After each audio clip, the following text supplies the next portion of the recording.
এখানে দেখো micro economics আর macro economics, এটা আমরা শুরু করছি ম্যাক্রো ইকোনমিক্স। ম্যাক্রো ইকোনমিক্স বা সমষ্টিগত অর্থনীতি, বাংলাতে যাকে বলে সমষ্টিগত অর্থনীতি। সমষ্টিগত অর্থনীতি বা ম্যাক্রো ইকোনমিক্স এর ব্যাপারটা হচ্ছে বড় জিনিস নিয়ে আলোচনা করা হয়। যেমন ধরো এখানে কি বলছে, বাংলাটা আমি বলছি, অঙ্কুরের বাংলা বুঝতে অসুবিধা তো নেই?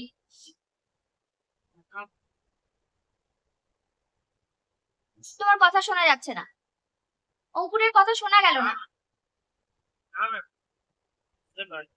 আচ্ছা তুমি লিখে বলো তো, হ্যাঁ কি না, বাংলা বুঝতে অসুবিধা নেই?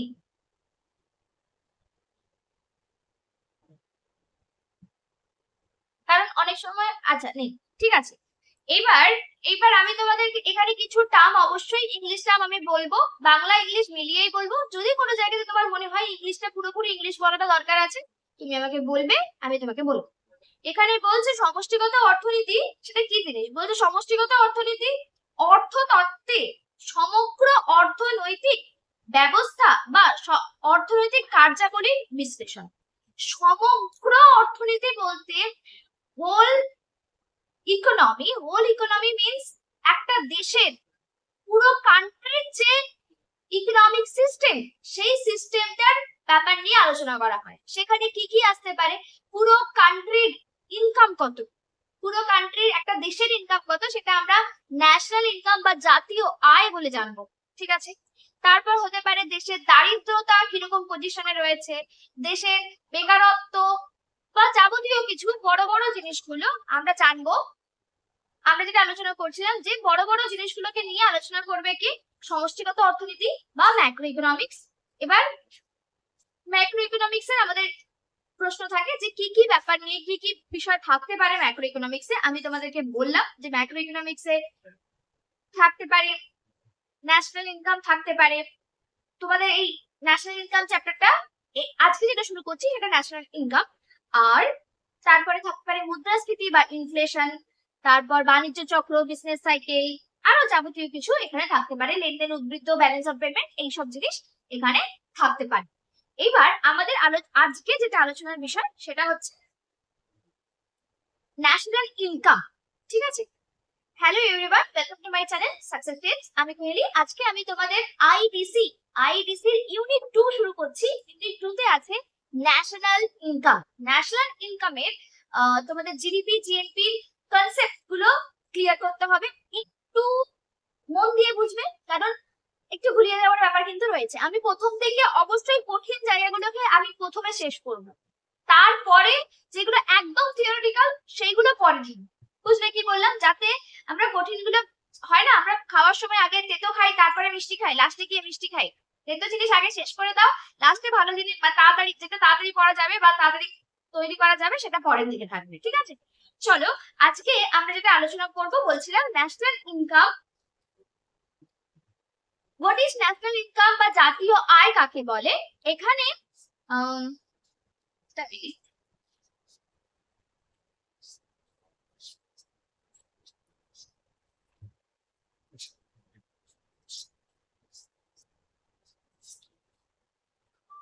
এখানে আমরা বাংলাটা পড়ে শোনাচ্ছি এবং পরে আমি বলে দিচ্ছি। কোন দেশে একটি নির্দিষ্ট সময়ে, সাধারণত 1 বছরে, যে পরিমাণ দ্রব্য ও সেবা সৃষ্টি হয় তার যোগফলের অর্থমূল্যে, তার অর্থমূল্যের যোগফলকে জাতীয় আয় বলে। আচ্ছা একটুখানি বোঝাই ন্যাশনাল ইনকাম বা জাতীয় আয়।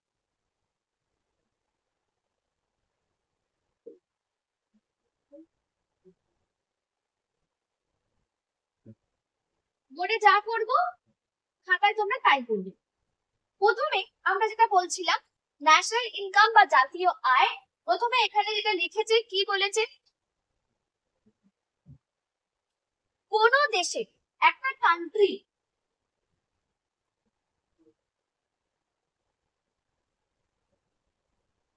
দেশ, কোন একটা দেশের কথাই বলা হচ্ছে, কোন দেশে একটি নির্দিষ্ট সময়,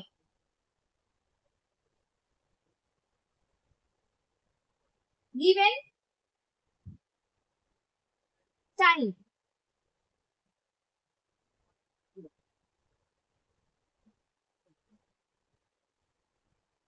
নির্দিষ্ট সময়টা কি 1 ইয়ার, জেনারেলি 1 ইয়ার বা 1 বছর হয়ে থাকে একটা গিভেন টাইম।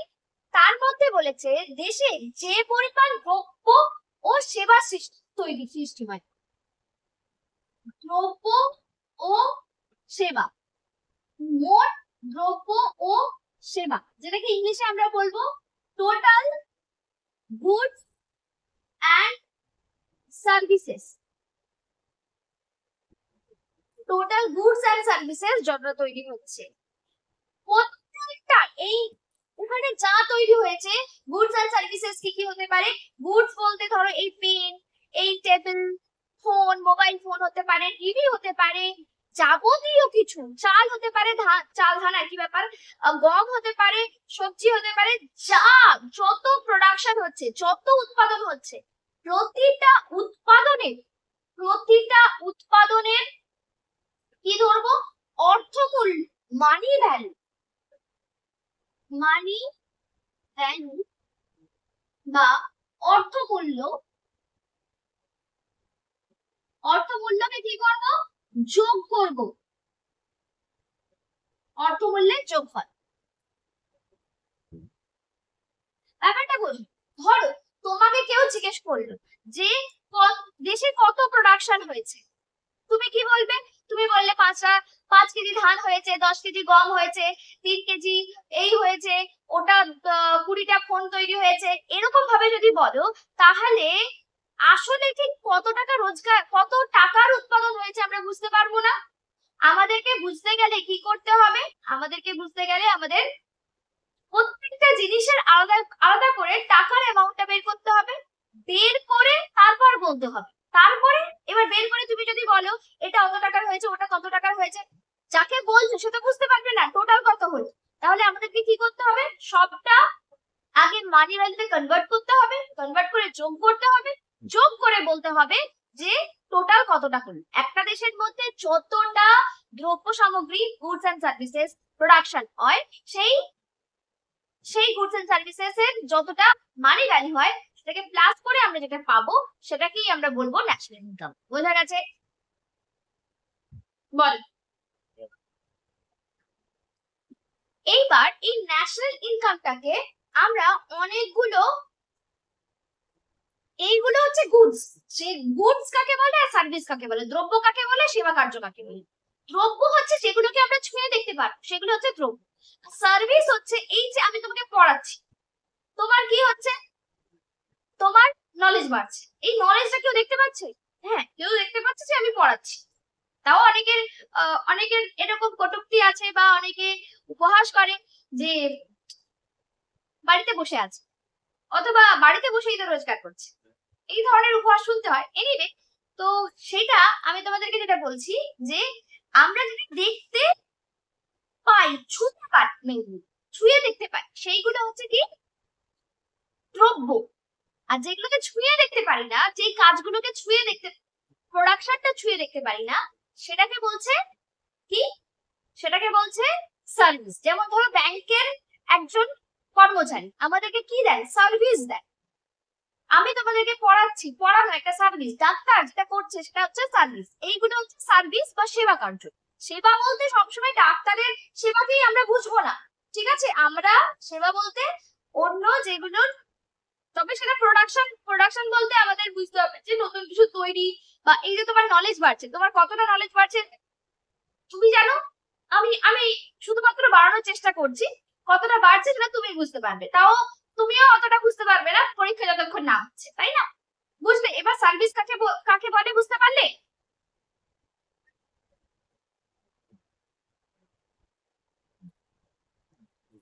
এবার দেখো, আমাদের এই যে ন্যাশনাল ইনকাম বা জাতীয় আয়, এটাকে 3-4টে দিক থেকে আমরা, সরি 3-4টে দিক বলতে 3-4টে না, 2-3টে।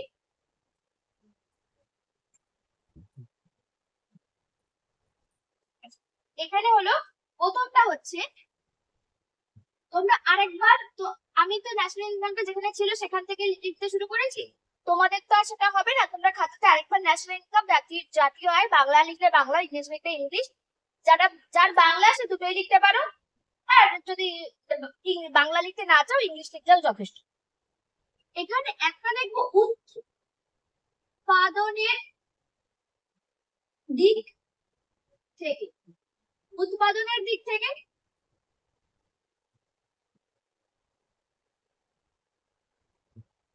from production।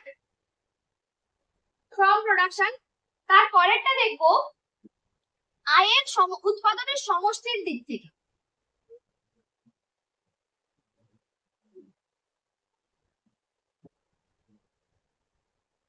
from total production।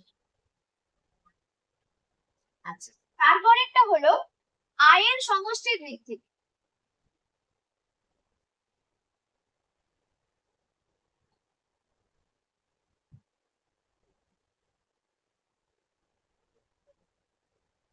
from total income। আরেকটা হচ্ছে ব্যয়ের সমষ্টির দিক থেকে,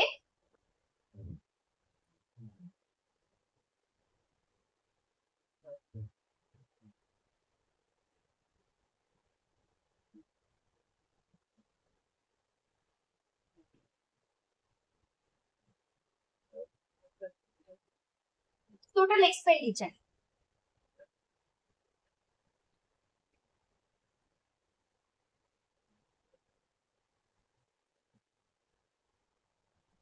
from total expenditure এই তিনটে দিক থেকে দেখবো। তারপরে আমাদের আরো আছে ন্যাশনাল ইনকামের, ন্যাশনাল ইনকাম অ্যাকাউন্টিং আছে, সেই অ্যাকাউন্টিংটা আমরা পরে জানবো। তোমাদের জিডিপি জিএনপি আছে, আগে জিডিপি জিএনপি জানবো, তারপরে ওইদিকে জানবো। এইবার এখানে কি বলছে দেখো, উৎপাদনের দিক থেকে যদি বলছে জাতীয় আয় উৎপাদনের সমষ্টি বা জাতীয় উৎপাদনের হিসাব দেখা যেতে পারে। উৎপাদন ও সেবা কাজ থেকেই আয় সৃষ্টি হয়, তাকেই বলে উৎপাদন ও সেবা কাজের অর্থমূল্যের যোগফল। তাই বলা যায় উৎপাদন ও সেবা কাজের অর্থমূল্যের যোগফল জাতীয় আয়। বলছে যে ধরো কিছু উৎপাদন হয়েছে, ধরো এই পেনটা উৎপাদন হয়েছে, এই পেনের অর্থমূল্য আবার আমি পড়াচ্ছি, আমার পড়ানোর জন্য তোমরা যে পেমেন্টটা করছো তার সেই টাকাটা, এই যদি সবার যদি এরকম কোনো যোগ করা হয়, যে যেখানে যত উৎপাদন করছে সেই উৎপাদনের যদি আমরা অর্থমূল্য যোগ করি তাহলে আমরা কি পাবো, জাতীয় আয় পাবো। অর্থাৎ কোন দেশের উৎপাদনের উপাদানগুলি জমি, শ্রম, মূলধন সংগঠন যৌথভাবে যে দ্রব্য বা সেবা উৎপাদন করে তাই হলো জাতীয় আয়। এইবার তোমাদের যেহেতু তিয়াসার ইকোনমিক্স ছিল, অঙ্কুরের ইকোনমিক্স ছিল না, তাই অঙ্কুরকে বলছি, দুজনকেই বলছি যে আমাদের এখানে একটা ছোট্ট জিনিস মানে তোমরা পড়োনি কিন্তু এটা জানতে হবে, সেটা হচ্ছে factors of production. Factors of production তিয়াসার কি মনে আছে? ফ্যাক্টরস অফ প্রোডাকশন কি কি ছিল?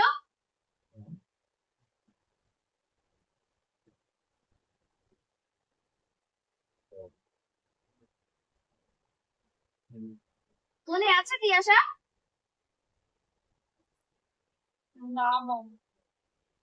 বললে মনে পড়ে যাবে। ফ্যাক্টরস অফ প্রোডাকশন বা উৎপাদনের উপকরণ, উৎপাদনের উপকরণ চারটে হয়, সেটা হচ্ছে জমি, জমিকে আমরা কি বলবো, ল্যান্ড। শ্রম মনে পড়ছে এবার, লেবার, হ্যাঁ লেবার। তারপরে হলো জমি, শ্রম, মূলধন, ক্যাপিটাল, আর লাস্ট হলো সংগঠন বা ইংলিশে হচ্ছে অর্গানাইজেশন, এন্টারপ্রেনারশিপ দুটোই বলা হয় অর্গানাইজেশন।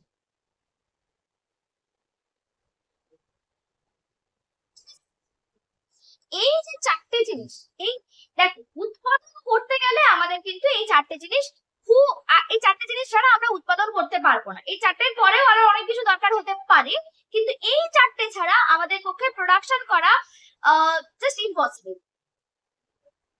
দেখো উৎপাদন করতে গেলে তখন একটা জমিতে আমাদের একটা জায়গা তো লাগবে। নেচার থেকে আমরা যা পাই প্রত্যেকটাই জমি।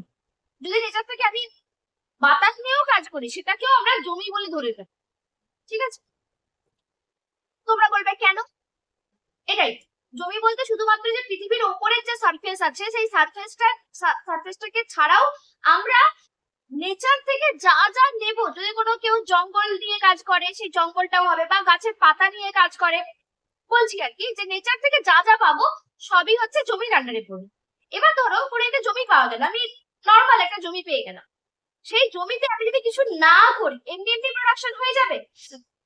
অন্তত সেখানে হ্যাঁ একটা ছিল তোমাদের এই মুহূর্তে নেই, মানে তোমাদের এখন নেই, ক্লাস 12 এর আগের ব্যাচের ক্লাস 12 এর আছে, মানে ওল্ড সিলেবাস, এখনো যারা 12 এ পড়ে তাদের আছে, সম্ভবত 11 এও থাকবে। আমি এখনো পর্যন্ত জানি না ওদের সিলেবাসটা কিরকম কি দিচ্ছে, বইগুলো কেমন আসবে বইগুলোর উপরে ডিপেন্ড করছে, কারণ সিলেবাসটা খুব একটা স্পষ্ট কিছু বলার।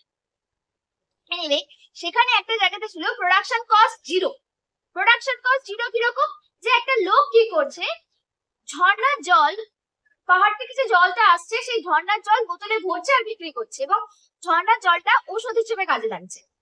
তো সেক্ষেত্রে তাকে বেশি কিছু খাটতে হচ্ছে না, প্রোডাকশনটাও হয়ে যাচ্ছে, শুধু ভরছে, ঠিক আছে, ভরে বিক্রি করছে, সেগুলো আলাদা। তো যাই হোক, আমাদের তবু এই যে লোকটা ভরছে, জলটা যে ভরছে, এই সমুদ্র, এই কি বলে ঝর্ণার জলটা তার কাছে একটা জমি। এইবার তাকে খাটতে হবে, নিজেকে খাটতে হবে, বোতল ভরতে হবে, কোন জায়গা থেকে জলটা আসছে দেখতে হবে, সেখান থেকে বোতল ভরতে হবে, সেটা হচ্ছে শ্রমিক। বোতল ভরছে যে সে হচ্ছে শ্রমিক। বা আমি পড়াচ্ছি, এই যে রুমটায় আমি পড়াচ্ছি এই রুমটা হচ্ছে জমি, তারপর আমি যে পড়াচ্ছি এটা হচ্ছে শ্রমিকের কাজ। আমি যদি না পড়াতাম তাহলে কি আমার রোজগার হবে?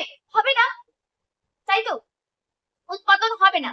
বা আমি যদি টাকা না নিই তোমাদের কাছ থেকে তাহলেও সেটাকে উৎপাদন বলা যাবে না। এবার বলে ম্যাম গুলিয়ে যাচ্ছে, একটু গুলিয়ে যাওয়ার ব্যাপার, যে উৎপাদন আমরা কাকে বলবো? উৎপাদন হচ্ছে বিনিময়ের মাধ্যমে উপযোগিতার সৃষ্টি। কি বলছি? বিনিময়ের মাধ্যমে উপযোগিতার সৃষ্টি। আমি তোমাকে আমার নলেজ বিনিময় করছি, তার জন্য তোমার তোমার ওই নলেজটা দরকার আছে। আজকে ধরো কারো সাবজেক্ট হচ্ছে হিস্ট্রি, সে তাকে যদি আমি পড়াই, হ্যাঁ তার নলেজ গেইন হবে, কিন্তু তার দরকার নেই, সে কি পেমেন্ট করতে রাজি থাকবে? সে কি পেমেন্ট করতে রাজি থাকবে আমাকে? হ্যাঁ কি না? কখনো সেটাকে উৎপাদন বলা যাবে না। যদি আমি রোজগার না করি তাহলেও উৎপাদন বলা যাবে না, তার নলেজ গেইন হতেই পারে, ঠিক আছে? অথবা তার নলেজ গেইন হচ্ছে, তার দরকারও আছে, কিন্তু সে আমাকে পেমেন্ট করে না। ধরো আমি আমার মেয়েকে পড়াচ্ছি, সে আর কি পেমেন্ট করবে? তার বাবাকে বলবো যে আমি তোমার মেয়েকে পড়াচ্ছি, টাকা দেবে, বলতেই পারি। হ্যাঁ, যদি আলাদা করে টাকা না পাই সেটা তো আর বলবো না, সে আর টাকাও পাবো না। বা বাড়িতে রান্না করছি তার জন্য তো আর টাকা নিচ্ছি না, বাড়ির এক ঘর গুছিয়ে রাখছি তার জন্য টাকা নিচ্ছি না। তো সেইগুলোকে উৎপাদন বলা যাবে না, যদিও সেটা কাজ এবং সেটাতে আমাদের সুবিধা হচ্ছে, আমরা উপযোগিতা পাচ্ছি, তবুও সেটাকে উৎপাদন বলবো না যদি না টাকা রোজগার হয়, আমরা যদি টাকার বিনিময় না। আচ্ছা নেক্সট, আমরা শ্রমটা বুঝতে পারলাম, শ্রম আমাদেরকে দিতে হবে এবং তার পরিবর্তে টাকা রোজগার করতে হবে। নেক্সট মূলধন। ধরো আমি পড়াচ্ছি, এই যে পেন, এই যে বোর্ড, এই যে ফোন, দুটো ফোন নিয়ে পড়াতে হচ্ছে, একটা গুগল মিটে ক্লাস হচ্ছে, একটা ভিডিও হচ্ছে, কি বলে স্ক্রিন রেকর্ড না রেকর্ড হচ্ছে, তো দুটো মিলে আমার দুটো ফোন লাগছে, যাই হোক না কেন। তারপর একটা স্ট্যান্ডটা অদ্ভুত একটা স্ট্যান্ড ব্যবহার করি আমি। তো যেইগুলোই লাগুক না কেন সেইগুলোকে আমরা বলবো মূলধন।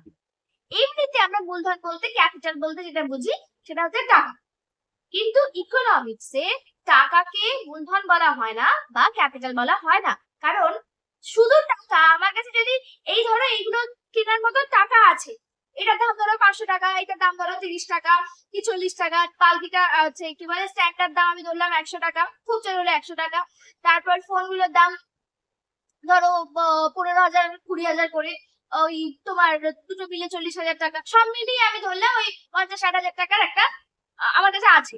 কিন্তু আমি সেটা টাকাটাকে ব্যাংকেই রেখে দিয়েছি, আমি এইগুলো কিনিনি, তাহলে কি আমি পড়াতে পারবো? পারবো না। তাহলে টাকা টাকাটাকে আমরা কি বলতে পারবো না? ক্যাপিটাল বলতে পারবো না। আমরা কাকে ক্যাপিটাল বলবো? যেটা কাজে লাগছে, পেন, কালি, বোন, ফোন, এইগুলোকে আমরা বলবো ক্যাপিটাল বা মূলধন। বোঝা গেছে? অঙ্ক উঠতি আসা দুজনেরই বোঝা গেছে। এরপরে রয়েছে সংগঠন। সংগঠনটা হচ্ছে, আমি একটু আগে যেটা বলছিলাম যে একজন লোক কি করছে, ঝর্ণার জল নিচ্ছে, বলতে গিয়ে একটা জায়গায় বলে আমি আটকে গিয়েছিলাম, তোমরা হয়তো বুঝতে পারোনি, আমি ধরিয়ে দিই। আমি বলেছিলাম যে লোকটা জলটা ভরছে, এটা শ্রমিকের কাজ। আর একটা জিনিস বলেও থেমে গিয়েছিলাম, সেটা হচ্ছে কোন জায়গা থেকে ভরবে। ঝর্ণার জল কোথায়, কোন ঝর্ণার জলটা পেলে তার বেশি সুবিধা হবে, তার বা সেখানে জলটা অনেকটা পেতে পারবে, সারা বছর পেতে পারবে। কি হয়, ঝর্ণাগুলো বর্ষাকালে তুমি যে ঝর্ণাগুলো পাবে, শীতকাল বা গরমকালে এতটা ঝর্ণা পাওয়া যায় না। ঠিক আছে, বর্ষাকালে যতগুলো পাওয়া যায়, শীতকাল বা গ্রীষ্মকালে ততগুলো পাওয়া যায় না। তো তার যদি ওটাই বিজনেস হয়, তাকে খুঁজতে হবে যেটা সারা বছর ঝর্ণার জল বয়ে চলেছে, ঠিক তো? তো সেই জায়গাতে দেখো কি হচ্ছে, যে লোক এই জিনিসটা কে খুঁজে বের করবে, কোন জায়গাতে করা হবে, কিভাবে জলটা মানে জলটাকে ধরা হবে, কোন বোতলগুলোতে ভরা হবে, এই জিনিসগুলো যে দেখবে সে হচ্ছে সংগঠন বা এন্টারপ্রেনার। ঠিক আছে, সে হচ্ছে সংগঠন। বা এবার আমার ক্ষেত্রে কি হচ্ছে, আমি এই যে তোমাদেরকে আমি ক্লাস দিয়ে দিয়েছি স্যাটারডে শুরু করেছি, তারপরে আমি তোমাদেরকে বলেছি যেরকম যা অ্যারেঞ্জ করতে পারবো সেরকম তোমাদের ক্লাস দেবো। তুমি মোটামুটি ফিক্স ধরতেই পারো যে মানডে ক্লাসটা করাটা সম্ভব হবে, কারণ মানডে আমার ক্লাস থাকে ওই থার্ড পিরিয়ড নাগাদ। তো থার্ড পিরিয়ডে ক্লাস করে আসার পরে আমি মোটামুটি 4টে নাগাদ ক্লাস শুরু করতে পারবো। সেই হিসাবে আমি মানডেটা বলেছি, মানডে 4টে থেকে। এবার আরেকটা হলো টিউসডেও বলেছি, টিউসডে আমার যেহেতু ছুটি আছে আপাতত, তাই টিউসডেটা বলেছি, সেটা একটা সপ্তাহ হলো, 2টো সপ্তাহ হলো। এই যে অ্যারেঞ্জ করা, অথবা আমি কিভাবে করব, আমি ধরো আগে আমি ফোনের নেটেই পড়াতাম, ফোনের নেটে পার ডে 6 GB নেট ভরতে হতো, অনেকটা টাকা খরচা হচ্ছিল। দেখলাম যে তাতেও কি হচ্ছে, আমি ভিডিও আপলোড করতে পারছিলাম, ফোনের নেট জিবি বেঁচে যাচ্ছে কিন্তু ফোন ওই স্পিডে করতে পারছি না, তখন আমাকে ওয়াইফাই নিতে হলো। তো এই যে ওয়াইফাই নিতে হলো, ওয়াইফাই এর যে আমি ডিসিশন নিলাম, ওয়াইফাইটা হচ্ছে ক্যাপিটালের মধ্যে পড়বে, ওয়াইফাইটা পড়বে ক্যাপিটালের মধ্যে বা টেকনোলজির মধ্যে, টেকনোলজি আলাদা করে ধরা হয় 4টে বাদ দিয়েও। কি করব, কিভাবে করব, কোথায় করব, এই জায়গাগুলো যে নির্বাচন করবে সে হচ্ছে সংগঠন। এই জায়গাতে আমি দুটো কাজই করছি, একটা হচ্ছে শ্রমিক আর একটা হচ্ছে সংগঠন। বোঝা গেছে? কিন্তু যারা অনেক বড় বড় অফিস, বড় বড় কোম্পানি, সেক্ষেত্রে এই অর্গানাইজার আলাদা লোক থাকে আর শ্রমিক আলাদা লোক থাকে। বুঝলে?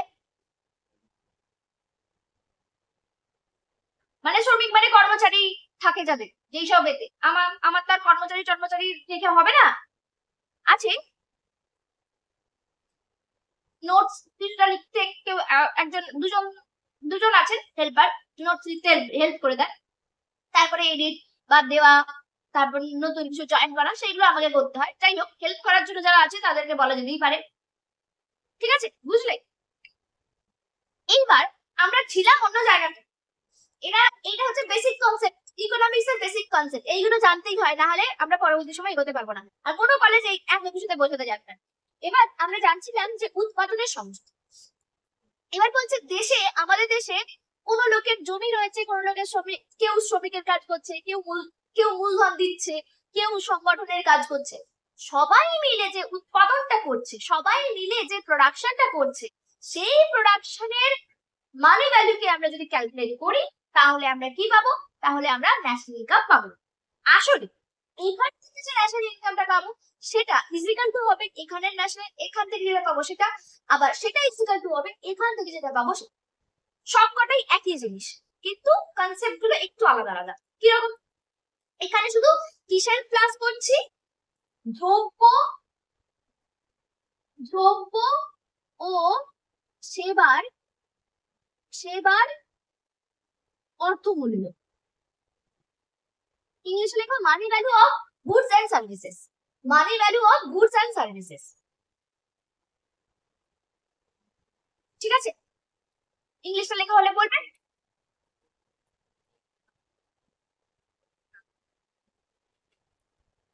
এবার আমরা লিখবো, এবার এখানে আর একটু যেটা লিখেছে তুমি পড়ে শুনিয়ে দিই, বুঝতে অসুবিধা হলে বলবে, আমি আস্তে আস্তেই পড়ছি।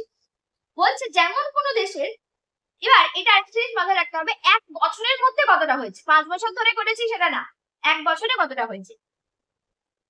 কোন দেশের এক বছরে উৎপন্ন চাল, ডাল, কাপড়, ওষুধ, শিক্ষকের শিক্ষকতা, আইনজীবীর আইন সংক্রান্ত কাজ ইত্যাদি যোগ করে জাতীয় উৎপাদন পাওয়া যায়। বিভিন্ন দ্রব্য সামগ্রীর একক আলাদা হওয়ায় যোগ করার জন্য এদের অর্থ মূল্যে প্রকাশ করতে হয়।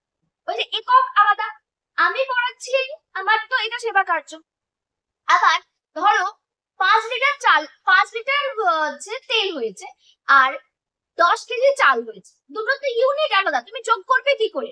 তাই এদেরকে কি করতে হবে, অর্থ মূল্যে কনভার্ট করতে হবে, তারপরে যোগ করতে হবে।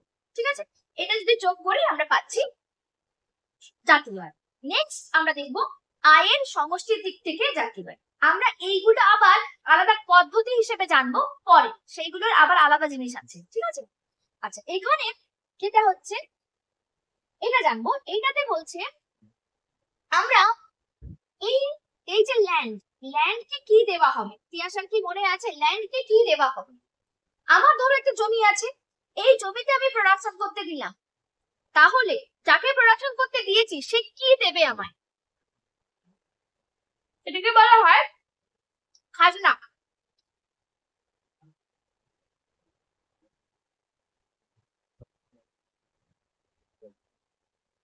ইংলিশে বলা হয় রেন্ট, ভাড়া। বাংলা আরো ভালো মানে চলতি বাংলা বলতে গেলে ভাড়া।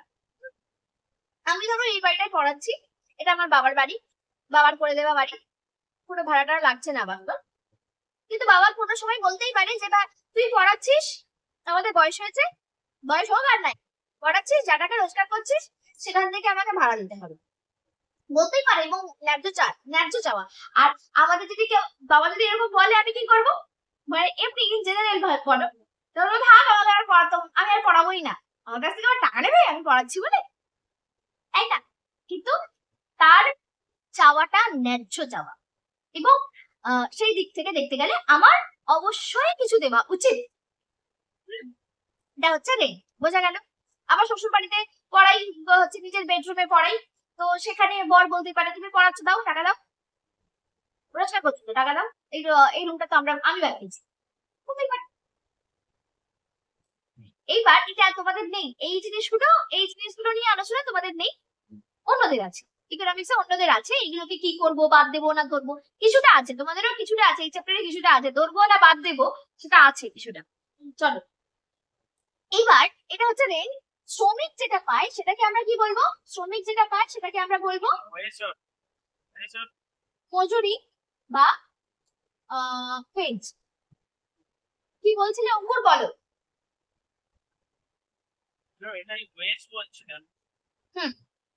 ক্যাপিটাল যেটা পায় সেটা হচ্ছে, আমরা ক্যাপিটালকে এখানে কিন্তু আমি আগে ইকোনমিক্সে বলেছি যে ক্যাপিটাল মানে টাকাকে ধরবো না, কিন্তু ধরেই নিচ্ছি যে আমরা ব্যাংক থেকে কোনো লোন নিয়েছি বা কিছু, সেটা তাহলে কি দিতে হবে, ধরো ব্যাংক থেকে যেটা নিয়েছি সেটা হচ্ছে ক্যাপিটাল, ব্যাংক থেকে যে টাকাটা ধার নিয়েছি সেটা ক্যাপিটাল, তাহলে ব্যাংকে কি দিতে হবে,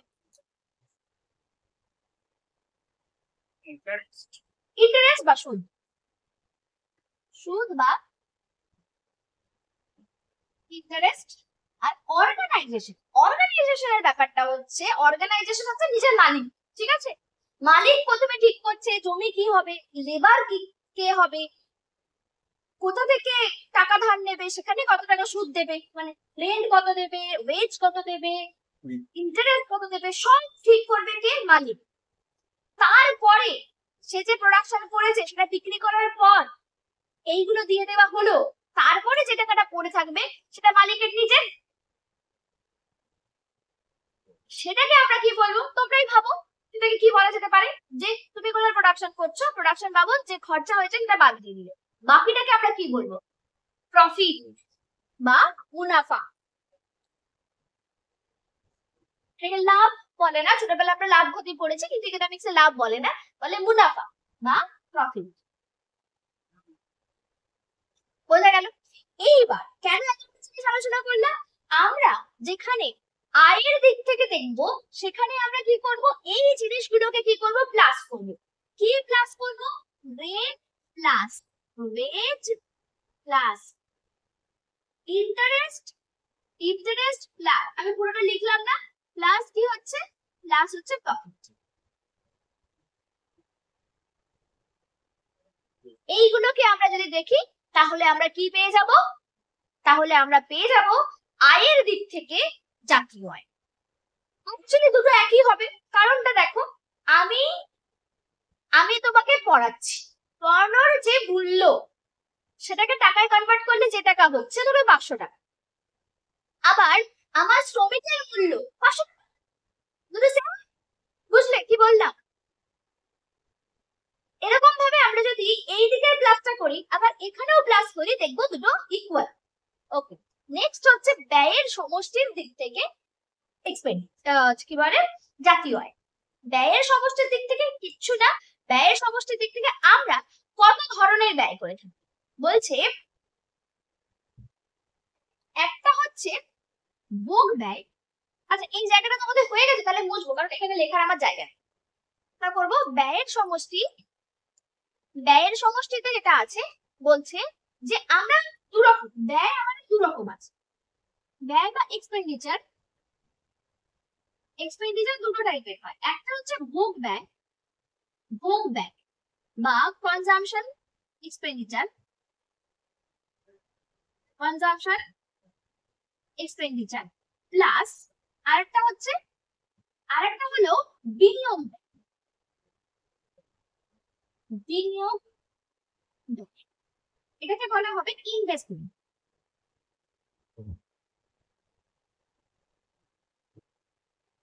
এবার আমাদের জেনারেলি কি হয়, আমরা, তোমাদের কি মনে হয় সবাই কি ইনভেস্টমেন্টটা করে? ভোগ আমরা সবাই করি, কিন্তু ইনভেস্টমেন্ট কি সবাই করে? সবাই ব্যবসা করে, সবাই তার টাকা নতুন ব্যবসায় খাটায়, খাটায় কি? হ্যাঁ কি না বলো? খাটায় না, কিন্তু তবু তবুও আমাদের সেভিংস, আমাদের আমাদের এই ইনকামটাকে, আয় বা ইনকাম, ইনকাম দুটো পার্টে ভাগ করতে পারি, একটা হচ্ছে ভোগ আর একটা হচ্ছে সঞ্চয়। ঠিক আছে? আর এই আয় আর ব্যয়, আবার ব্যয়, আয় ইজ ইকুয়াল টু ব্যয় হয়,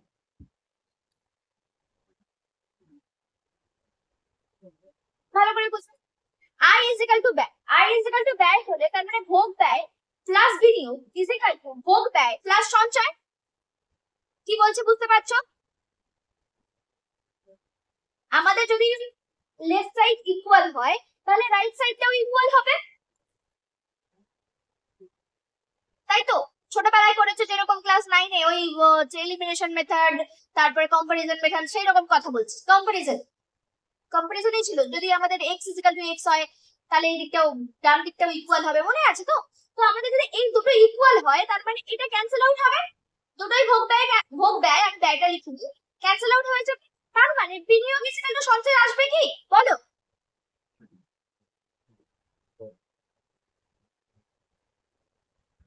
হ্যাঁ কি না? বিনিয়োগ ইকুয়াল টু সঞ্চয় হচ্ছে তো?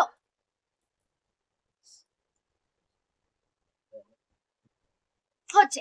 এইবার তোমাদের মনে হতে পারে যে কই, আমি তো সঞ্চয় করি, আমি তো বিনিয়োগ করি না। আমরা যারা সঞ্চয় করি, আমরা সঞ্চয় ধরে ব্যাংকে করি, এই ব্যাংক আমাদের টাকা নিয়ে কি করে? অন্য লোককে দেয়, সে ইনভেস্ট করে। আমরা তো এখানে একজনের দেখছি না, আমি এখানে পুরো দেশের দেখছি। তো পুরো দেশের কনসেপ্টটাকে দেখতে গেলে দেখা যাবে যে টোটাল, টোটাল যে সঞ্চয়, টোটাল যে বিনিয়োগ, দুটো ইকুয়াল। এবার আমরা আসি এই ভোগ ব্যয় আর ইনভেস্টমেন্টের মধ্যে। ভোগ ব্যয় আর ইনভেস্টমেন্ট, ভোগ ভোগ ব্যয় আমাদের ক্যালকুলেশন করা খুব সহজ, কারণ আমি কি কিনলাম, কি খেলাম, কি পড়লাম, সেইগুলোর যে খরচা, সেইগুলোকে নিয়ে নিচ্ছি ভোগ ব্যয়ের মধ্যে। ইনভেস্টমেন্টে কি করবো? দেখ, ধরো তুমি একটা ফ্রিজ কিনেছো, ফ্রিজটা কিসের মধ্যে হবে? ভোগ ব্যয় না ইনভেস্টমেন্ট?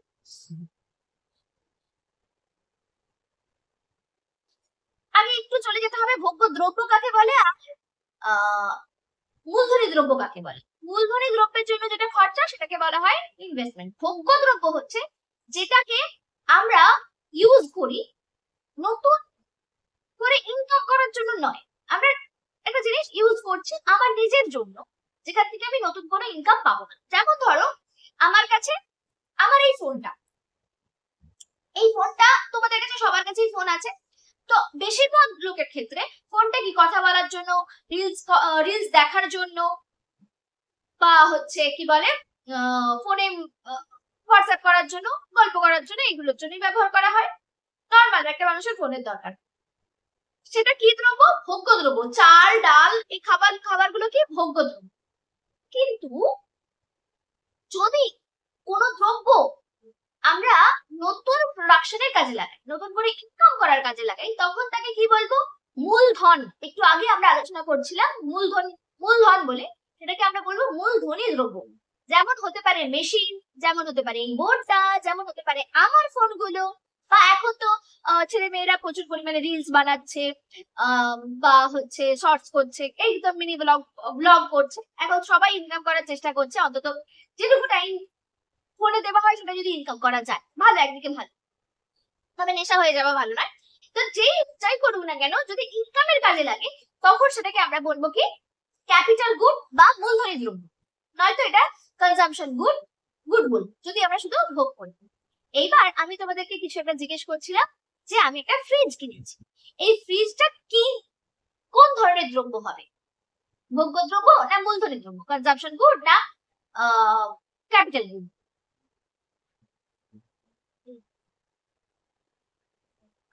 বলো। কেন ফ্রিজটা মূলধনী দ্রব্য হবে, কেন তোমার মনে হলো? সেখান থেকে কি আমি নতুন করে ইনকাম করছি না। বাড়ির ফ্রিজ, আমি বাড়ির ফ্রিজের কথাই বলছি। আমার দোকান আছে, গোডাউন আছে, আমি সেখানে কিছু রাখছি নাকি বিক্রি করছি সেটার কথা বলছি না, বাড়িতেই করছি, তাহলে সেটা কনজাম্পশন গুড বা ভোগ্য দ্রব্য। কিন্তু ফ্রিজটার দাম ধরো 10,000 টাকা, ফ্রিজটার দাম 10,000 টাকা, আর আমরা কত বছরের জন্য ক্যালকুলেশন করছি? 1 বছরের জন্য। ওই 1 বছরে কি ফ্রিজটা নষ্ট হয়ে যাবে যদি কিনি? 10,000 টাকার একটা ফ্রিজ কিনলাম, ফ্রিজটা 1 বছরে কি নষ্ট হয়ে যাবে? যাবে না। যাবে না। আমি ধরে নিলাম ফ্রিজটা 5 বছর চলবে, 5 বছরের ওয়ারেন্টি আছে, তাহলে প্রত্যেক বছর কত করে আমি খরচ করছি? একটু লিখি, 10,000 টাকা আর 5 ইয়ার্স, তাই তো? তো প্রত্যেক আমি এই বছর কিনে ফেলেছি 10,000, তাহলে 10,000 টাকা আমার কি কিছু জিনিস যেটা আমরা ভোগ্য দ্রব্য দুরকম হতে পারে, ডিউরেবল আর ওয়ান ইউজও হতে পারে।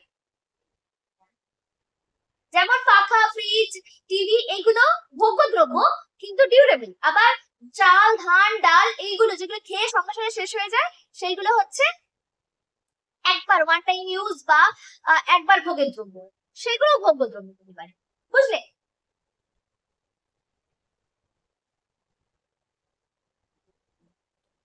ক্যাপিটাল গুড নয়, কিন্তু ফ্রিজ ক্যাপিটাল গুড নয়, ভোগ্য দ্রব্য, কনজাম্পশন গুড।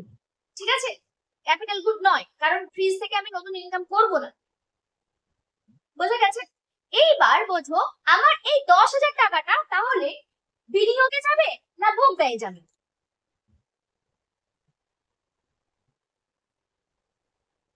বলো। বিনিয়োগ কেন? বিনিয়োগ কেন? এটা তো বলতে 5 ইয়ার্স যাবে, 5 ইয়ার্স, এটা আমাদেরকে বুঝতে হবে। আমার কি হচ্ছে, যদি ভোগ্য দ্রব্য কেনার জন্য খরচা করি তাহলে ভোগ ব্যয়, আর যদি মূলধনী দ্রব্য কেনার জন্য খরচা করি তাহলে বিনিয়োগ। আমি একটা মেশিন কেনার জন্য খরচা করেছি, তাহলে বিনিয়োগ। আমি যদি একটা ফোন কিনি আমার কাজের জন্য, বিনিয়োগ। কিন্তু আমি নিজের ব্যবহারের জন্য কিনেছি, নিজের ব্যবহারের জন্য, সেখানে কোনো ইনকাম করব না, তাহলে সেটা ভোগ ব্যয়। তাহলে ফ্রিজ কেনার টাকাটা আমাদের কি হয়, ভোগ ব্যয় না বিনিয়োগ? Consumption expenditure? ভোগ ব্যয়।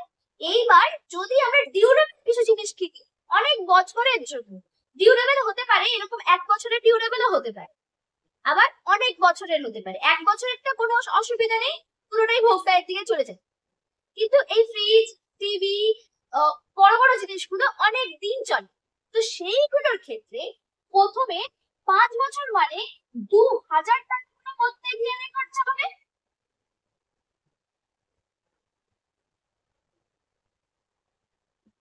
বুঝলে কি বললাম?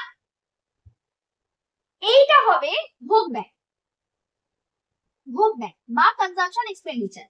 আর ইনভেস্টমেন্ট বা বিনিয়োগ, বিনিয়োগ কত টাকা হবে? বিনিয়োগ হবে মাত্র 8000 টাকা। কি বললাম বোঝো? আমরা ভোগ ব্যয়ের জন্যই কিনেছি ফ্রিজটা, ভোগের জন্যই কিনেছি, কিন্তু আমার তো 1 বছরের জন্য ক্যালকুলেশনে আসতে হবে। 1 বছরে যে টাকাটা আমরা খরচা করছি ওই ফ্রিজটার উপর, সেটা হচ্ছে ভোগ ব্যয়, আর বাকিটাকে কি বলবো? বিনিয়োগ। যদিও এটা মূলধনী দ্রব্য নয়, তবুও যে টাকাটা আমি আমার পরে খরচা হচ্ছে, পরের হিসাবে আছে, সেটাকে আমি কি বলবো? বিনিয়োগ। বুঝলে কি বললাম? অঙ্কুর বুঝতে পেরেছো?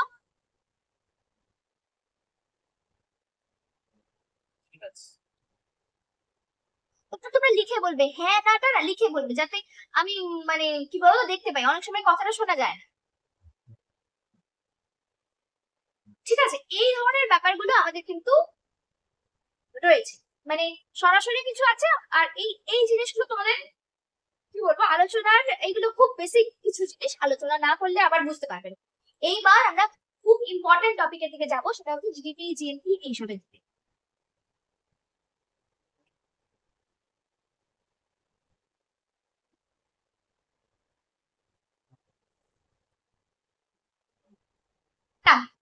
এবার আমরা যেটা আলোচনা করব ঠিক করেছি, সেটা হচ্ছে তোমাদের প্রথমে এই বইটাতে না জিএনপি দিয়েছে, জিএনপি দিয়ে শুরু করাটা খুব একটা ভালো কিছু না, আমরা জিডিপি দিয়ে স্টার্ট করবো। GDP, gross domestic product, heading দাও। স্থূল অভ্যন্তরীণ উৎপাদন বা স্থূল অভ্যন্তরীণ উৎপাদনের পরিমাপ, গ্রস ডোমেস্টিক প্রোডাক্ট। দেখ, এই জিডিপি জিএনপি ব্যাপারটা আমি অবশ্যই দুটো দুটো ক্লাস করাবো, তাহলে না পুরো ব্যাপারটা ধাতস্থে আসবে না। এবং অবশ্যই তোমাদেরকে যা পাঠাবো, যদি বই থেকে পাঠাই বই থেকে, যদি নোটস পাঠাই নোটস, অবশ্যই পড়ে রাখবে। আর আমাকে মনে করাবে, আমি যদি দিতে ভুলে যাই আমি যেন পাঠিয়ে রাখি, কারণ নেক্সট দিন আমি যখন জিজ্ঞেস করবো তার উত্তর যেন পাই না, উত্তর যেন পাই, তাহলে এই কনসেপ্ট যদি ক্লিয়ার না থাকে পরীক্ষার হলে ঠিক করে লিখে আসতে পারবে। প্রথমে যাই করি না কেন, একটা করবো মার্কেট প্রাইস, মার্কেট প্রাইস এক মার্কেট প্রাইস, আর একটা করবো এক ফ্যাক্টর কস্ট, তাই? এক ফ্যাক্টর কস্ট।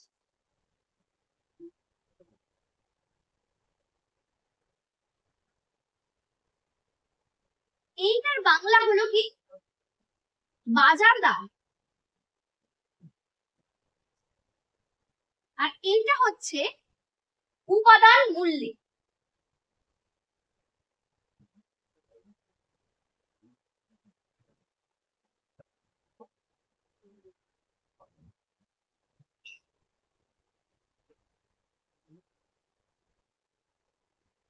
আমরা অনেকগুলো জিনিস পড়বো, জিডিপি পড়বো, জিডিপি পড়বো, জিএনপি পড়বো, এনডিপি পড়বো, এনএনপি পড়বো, অনেকগুলো জিনিস পড়বো। ঠিক আছে, এই প্রত্যেকটা জিনিসেরই কি কি জানবো? মার্কেট প্রাইসে জানবো একবার, একবার জানবো ফ্যাক্টর কস্ট। ঠিক আছে, একবার জানবো মার্কেট প্রাইসে, একবার জানবো ফ্যাক্টর কস্ট, এইভাবে জানবো। আচ্ছা, এখানে আমি তোমাদেরকে প্রথমে একটা ছোট মানে ট্রিক্স টাইপের ফর্মুলা দেখিয়ে দিই, সেটা দিয়ে আমরা করবো, সেটা সেটা খেয়াল রাখবো, সেই ভাবে করবো, এবং পরে বুঝবো ব্যাপারটা কি। বাজার দামে আমরা নর্মাল ভাবে বের করতে পারবো। আমরা মেনলি ফ্যাক্টর কস্টে যাবো। ফ্যাক্টর কস্টে বের করার জন্য আলাদা করে করতে হবে। সেটা কি রকম? যেটা বেরোবে সেটা হচ্ছে যে জিডিপি এনপি। ধরো যেটা এনপি বেরোবে সেই এনপি ক্যালকুলেশন থেকে আমরা কি করব, মাইনাস ইনডিরেক্ট ট্যাক্স, পুরোটা কেটে দাও, indirect tax plus subsidy, minus indirect tax plus subsidy. ঠিক আছে, কি বললাম, যেটা এমপি পাবো আমরা, যে কোনো জিনিসের আমরা পাবো কিরকম, GDP MP, GDP sorry GDP FC factor cost. আবার কি পাবো, জিএনপি এমপি, আবার জিএনপি এফসি। এরকম করে সব কটারই এমপি একটা পাবো আর এফসি একটা পাবো। বুঝলে কি বললাম?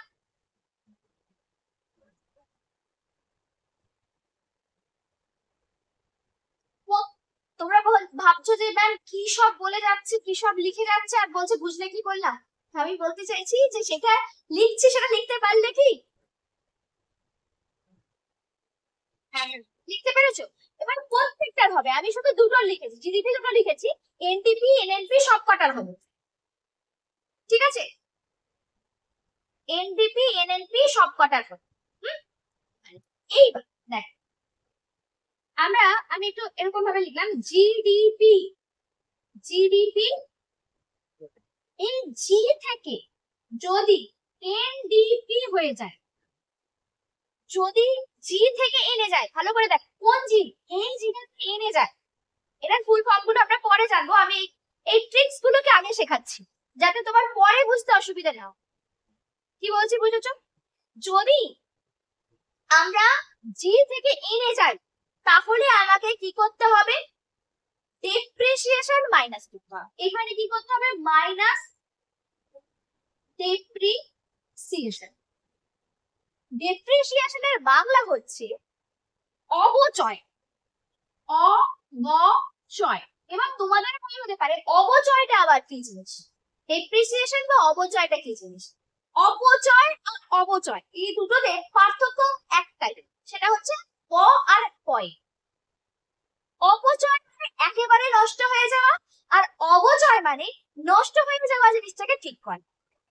কি বললাম বুঝলে, নষ্ট হয়ে যাওয়া জিনিসের জন্য খরচ করে। কিরকম, যে আমি কোনো একটা জিনিস নষ্ট করছি সেটাকে আমরা কি বলবো বাংলায়, অপচয় বলবো, তাই তো?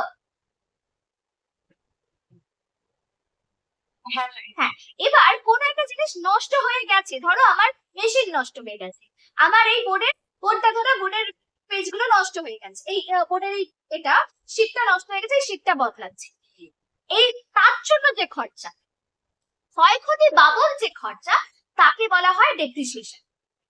বুঝলে কি বললাম, কোনো মেশিন সারাতে যে খরচা সেটা হচ্ছে ডেপ্রিসিয়েশন।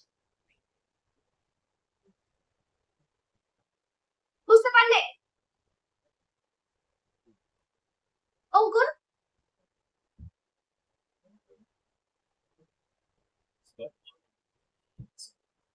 ক্ষয়ক্ষতি বাবদ এটাকে আমরা কি করবো, মাইনাস করে দেবো। কেন মাইনাস করছি, ধরো আমার ইনকাম হয়েছে 10,000 টাকা কোনো মাসে, আর আমার হয়তো ফোনটা সারাতে খরচা হয়ে গেছে 2,000 টাকা, তো ওই 2,000 টাকা আমার ইনকাম নয়। কি বলছি বুঝতে পেরেছো?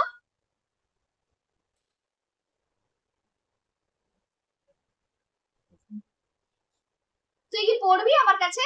চলে আয়, ন্যাশনাল ইনকাম পড়াচ্ছি, চলে আয়। খুব কঠিন টপিক পড়াচ্ছি, চলে এখন থেকে পড়ে রাখ তুই। হ্যাঁ, কি বললাম, যে আমাদের যে ক্ষয়ক্ষতি বাবদ যে খরচাটা হচ্ছে সেটা তো ইনকামের মধ্যে, ইনকাম থেকে বাদ দিতে হবে, কারণ যে টাকাটা আমার রোজগার, ধরো 10,000 টাকা রোজগার, এবার তার মধ্যে 2,000 টাকা ধরো ফোন সারাতে খরচা হয়ে গেছে, এই 2,000 টাকা তো আমি আলাদা করে কোনো খরচা, মানে কোনো রকম ভাবে আমার দরকারের কোনো খরচায় আসতে পারবো না, তাই ওইটাকে ইনকাম থেকে মাইনাস করে দিতাম। ঠিক আছে, আচ্ছা এইটা গেল এটা। এইবার এইবার আমি আরেকটা জিনিস লিখছি, জিডিপি রয়েছে, কিন্তু এখানে চলে এসছে জি এন পি। আমি মেনলি এখানে এখানে এতটা না দিয়ে এতটা ডি থেকে এনে দিলাম। জিডিপি মানে কি টোটাল ইনকাম? বলো কি বলছো? জিডিপি মানে টোটাল ইনকাম। এই দরজাটা বন্ধ করো।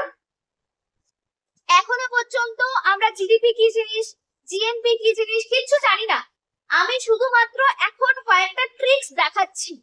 আমরা পরে যে জিনিসগুলো কাকে কি বলে, কোনটা কি হয়, সেইগুলো নিয়ে আলোচনা করবো একটু পরে। কারণটা হলো যে আমরা যদি পুরোটা এখন পড়তে যাই জিডিপি কি, তারপরে আবার জিএনপি তে যাই, তখন না গুলিয়ে যাবে। ঠিক আছে, এটা আমার পড়াতে পড়াতে অভিজ্ঞতা যে আমরা যদি প্রথমে এটা এই জিনিসটা কনসেপ্ট ক্লিয়ার নয়, কিন্তু এটা জাস্ট আমরা কয়েকটা ট্রিক্স শিখে রাখছি। ঠিক আছে, কেন এই মাইনাস হচ্ছে, কেন ধরা হচ্ছে, পরে যাবে। ঠিক আছে, আচ্ছা জিডিপি থেকে আমরা জিএনপি চাচ্ছি। এখানে চেঞ্জেস কি এসেছে, ডি থেকে এন। আগেরটা দেখো কি হয়েছিল, জি থেকে এন হয়েছিল, আর এটা কি হয়েছে ডি থেকে এন। যদি ডি থেকে এন হয় তাহলে কি করতে হবে,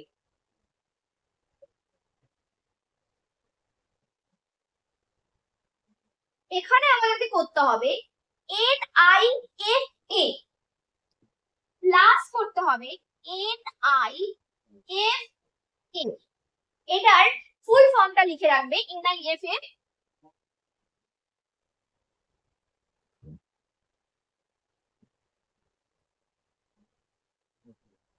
নেট ইনকাম ফ্রম অ্যাব্রড।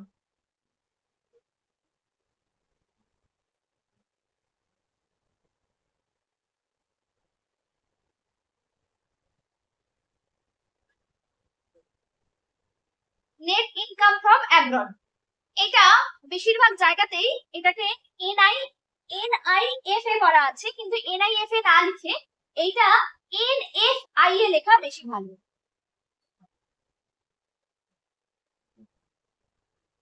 এটা মানে কি মানে এটা সঙ্গে সঙ্গে উল্টে দেবে এরকম ব্যাপার না, কিন্তু net factor income from abroad. Net শুধু শুধু ইনকামের জায়গায় এখানে হয়ে যাচ্ছে, ইনকামের আগে হয়ে যায় ফ্যাক্টর। ফ্যাক্টর শব্দটা দেওয়াটা দরকার। তো বাংলাতে কি হবে, বাংলাতে এটা হবে নিট বিদেশ থেকে উপাদানের, বিদেশ থেকে উপাদানের প্রাপ্ত নিট আয়, বিদেশ থেকে উপাদানের প্রাপ্ত নিট আয়। দেখো উপাদানের প্রাপ্ত আগে লিখে দেবে, উপাদানের কি জিনিস পরে শিখবে। হ্যাঁ, কি জিনিস পরে শিখবে। এটা হয়ে গেছে, দুটো জিনিস দেখা হয়ে গেছে। এইবার আমরা এইটা তো অলরেডি, হ্যাঁ বলো আরেকবার বলবো। বুঝতে পেরেছি, হ্যাঁ। এবার আমরা সবকটাই মোটামুটি যে জায়গাগুলো গুলিয়ে যাওয়ার আমি করিয়ে দিলাম। দেখ জিডিপি, জিডিপি প্রথম আমরা জিডিপি ফুল ফর্ম কি করলাম, জিডিপি ফুল ফর্ম বলেছিলাম gross domestic product. Gross domestic product বাংলাতে হচ্ছে স্থূল অভ্যন্তরীণ উৎপাদন, স্থূল অভ্যন্তরীণ উৎপাদন।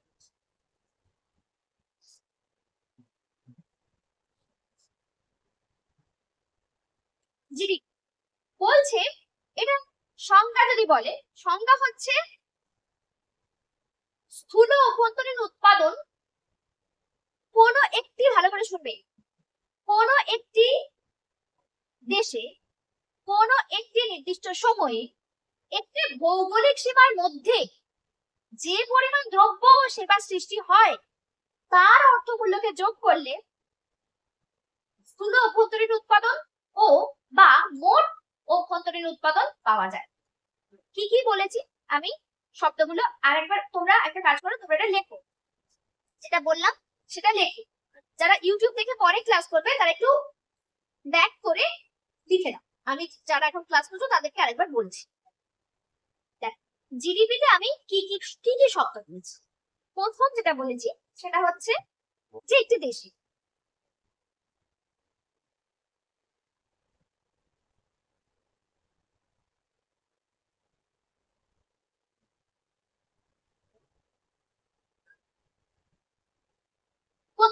শব্দের মধ্যে ব্যাপার রয়েছে। হ্যাঁ, তারপরেরটা কি বলেছি, একটি দেশে বলেছি, তারপরেরটা বলেছি একটি নির্দিষ্ট সময়, এটা 1 বছর, সবার জন্য 1 বছর, তাই এটাকে আর লিখলাম না কিছু। ঠিক আছে, তারপরে বলেছে একটি ভৌগোলিক সীমার মধ্যে।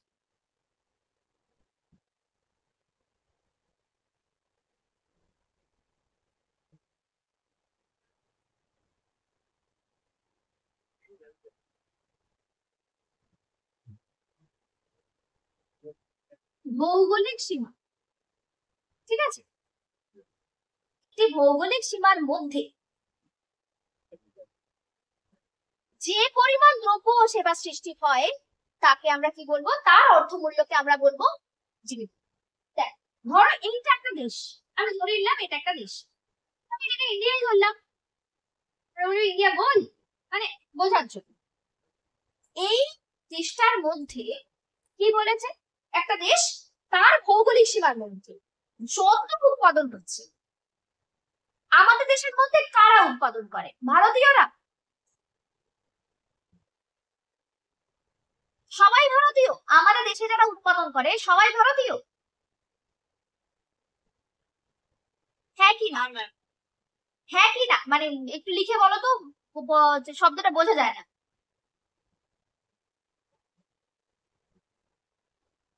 আমাদের দেশে যারা, তারা সবাই ভারতীয় নয়, কারণ অনেকেই আছে যারা আমাদের দেশে এসে কাজ করছে, বিদেশি লোক এসে কাজ করছে, আবার আমরাও বিদেশে গিয়ে কাজ করছি, আমাদের দেশের লোকও বিদেশে গিয়ে কাজ করছে, সেই প্রসঙ্গে পরে আসবে। তো আমাদের দেশের মধ্যে কি হতে পারে, ইন্ডিয়ান হতে পারে, ইন্ডিয়ান হতে পারে, আবার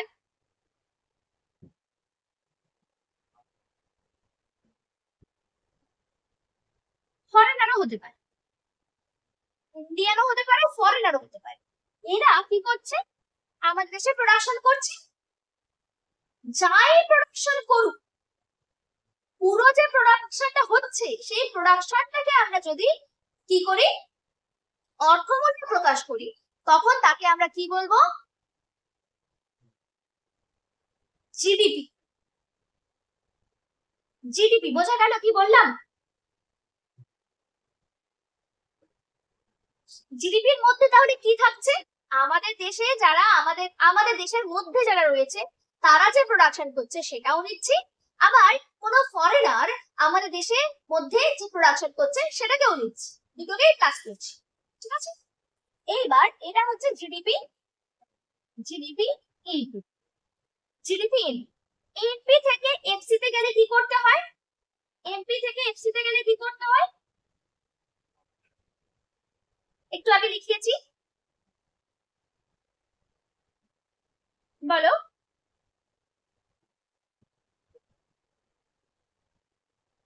এমপি মানে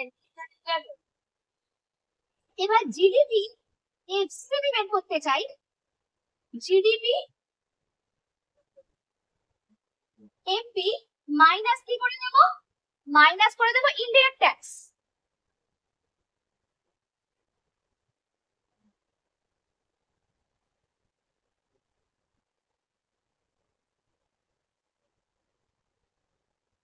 কেন এটা বাদ দিতে বলছে, বলছে সরকার যে পরোক্ষ কর বা বিক্রয় কর, দ্রব্যের মধ্যে যে করটা থাকে সেটা বাজার দামের মধ্যে থাকে। আমরা এই পেটটা ধরো 40 টাকা দিয়ে কিনছি, এই 40 টাকার মধ্যে 2 টাকা ধরো ট্যাক্স, আমাকে 2 টাকা দিতে হয়েছে বাজার দামের মধ্যে, এটা বাজার দাম, এমআরপি যেটা লেখা আছে সেটা বাজার দাম, সেটা দিতে হয়েছে, হবে তো দিতে, বলো।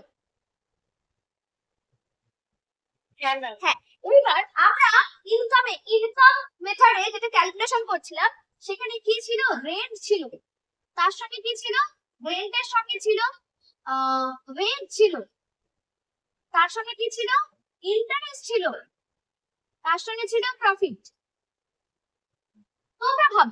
তোমরা ভাবো এখানে ট্যাক্সটা কি আছে, ট্যাক্সটা নেই তো,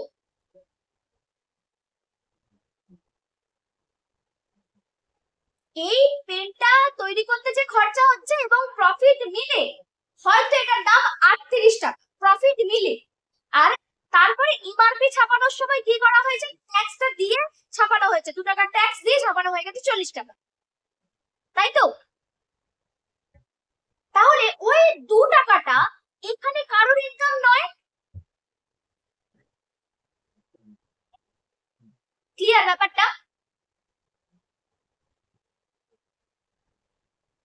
হ্যাঁ ম্যাম। তাহলে ওই 2 টাকাটা আমাদের কি করতে হবে, মাইনাস করে দিতে হবে। তো এখানে আমরা করব নেট ইনডিরেক্ট ট্যাক্স বলেছে না শুধু ইনডিরেক্ট ট্যাক্স বলেছে, দেখি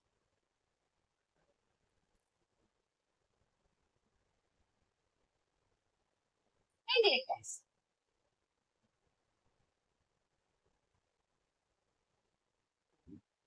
বাদ করিবেন। আর প্লাস কি করব, ভর্তুকি। ভর্তুকি মানে সাবসিডি, সে লিখবে ভর্তুকি, যে ইংলিশে লিখছো সে লিখবে ভর্তুকি, এই সাবসিডি।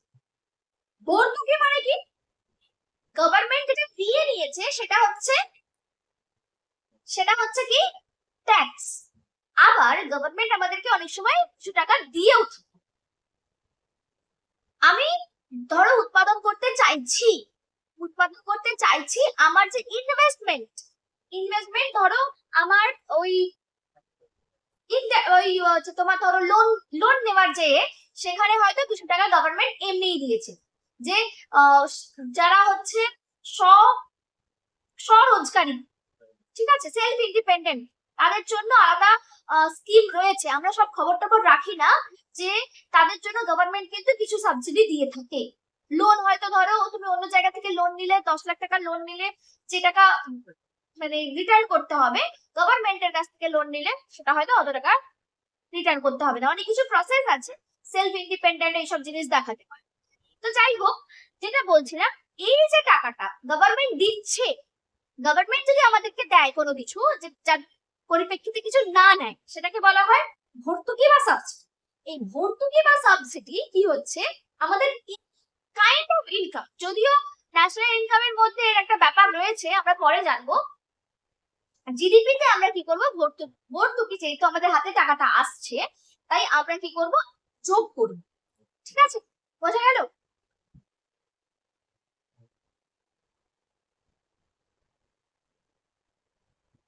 বুঝতে পারলে? মানে জিডিপি তে আমাদের জিডিপি তে আমরা ওই যে এইটার দাম 38 টাকা, সবকিছু মিলে 38 টাকা হয়েছিল, আর এক্সট্রা ট্যাক্সটা আমরা আলাদা নিচ্ছি। ঠিক আছে, ট্যাক্সটাকে বাদ দিয়ে দিলাম, আর 40 টাকা দাম করা হয়েছিল, বাদ দিয়ে দিলাম। এবার আমার এটা 38 টাকা হয়ে গেল। আবার দেখা যাচ্ছে যে গভর্নমেন্ট কিছু খরচা করেছে যেটা আমাদের কাছে ফেরত এসেছে, সেটাকে আমরা কি করে দেবো, অ্যাড করে দেবো, সাবসিডিটাকে অ্যাড। বোঝা গেল? বলো হ্যাঁ কি না? হ্যাঁ ম্যাম। ওকে, এইবার এখানে আর একটা জিনিস আমরা যেটা করব সেটা হচ্ছে, আজকে কি জিএনপি টা শুরু করব, জিএনপি টা একটু দেখিয়ে দিই যতটা পারছি। জিএনপি এখানে দেখো, জিএনপি এনপি প্রথমে দেখছি। ধরো আমরা না থাক, জিএনপি টা আমরা নেক্সট দিনই করবো, কারণ জিএনপি কনসেপ্টটা একটু বললাম তো, আমরা নেক্সট দিন জিএনপি করব। এই মানডে ক্লাসে আমরা জিডিপি জিএনপি করব, ঠিক আছে? আর স্যাটারডে ক্লাসে আমরা মাইক্রো ইকোনমিক্স করবো। চল, আজকে টাটা। আশা করছি আজকের ক্লাস তোমরা বুঝতে পেরেছো। যদি বুঝতে অসুবিধা হয় অবশ্যই আমাকে বলবে, আর যদি আমার কাছে অনলাইন বা অফলাইন ক্লাস করতে চাও অবশ্যই কন্ট্যাক্ট করতে পারো। কন্ট্যাক্ট ডিটেইলস ডেসক্রিপশন বক্সে দিয়ে রাখি। Thank you.